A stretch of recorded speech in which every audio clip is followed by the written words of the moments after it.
Good afternoon, people. So, today's the day. So welcome to the presentation. So, we're going to start going right, and I'm going to showcase what this package contains. First things first, cliffs. So we have 4 cliffs. We got cliff number 2, which is kind of like an L shape. Then we got a small chunk of cliff, which is kind of like this. And then we have a big like corner piece chunk of cliff. It's nice and stylized. Then we have this big chunk of cliff, which is kind of like a big piece here. So these are the 4 cliffs that we have. They all have textures in 4K right now, and they're logged to 8 pieces, and you can rotate and move them around, and the material should update the moss and stuff.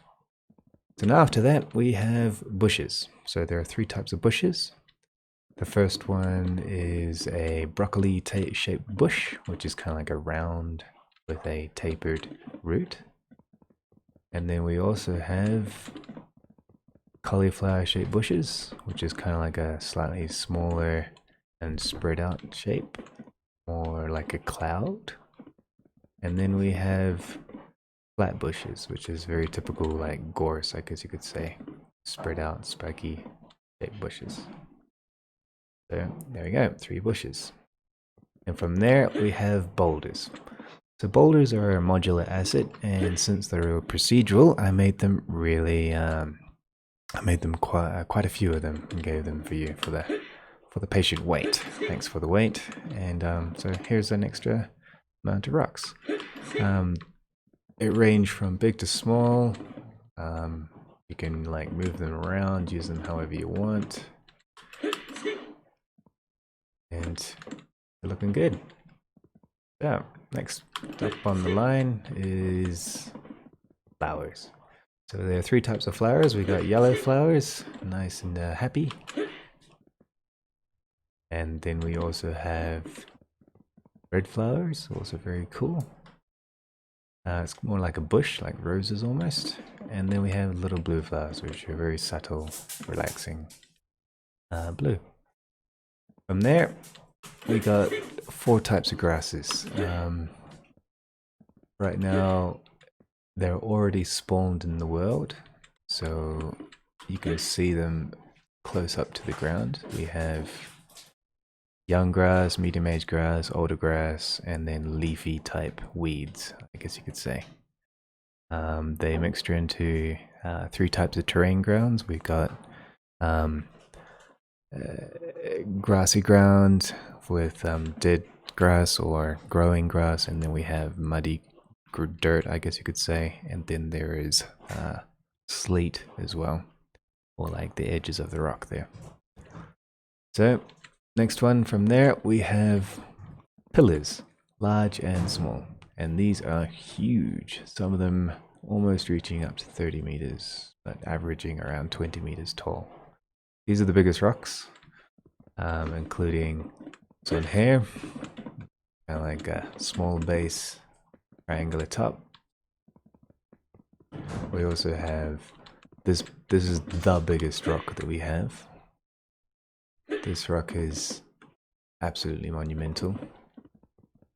Then we have these smaller, thinner ones, which are similar to the size of what you're using with the blueprints. And we have smaller, medium ones and like stylized, tapered ones as well. The design of the rocks that I chose was based on mostly wind erosion and sedimentary rock.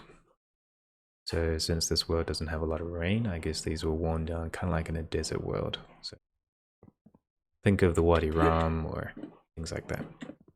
So from there, we got these big rocks, and now we have these small rocks. With the small rocks, we got medium, large rocks, small ones, and really small ones there on the ground, which you can use to scatter around or use them as rubble.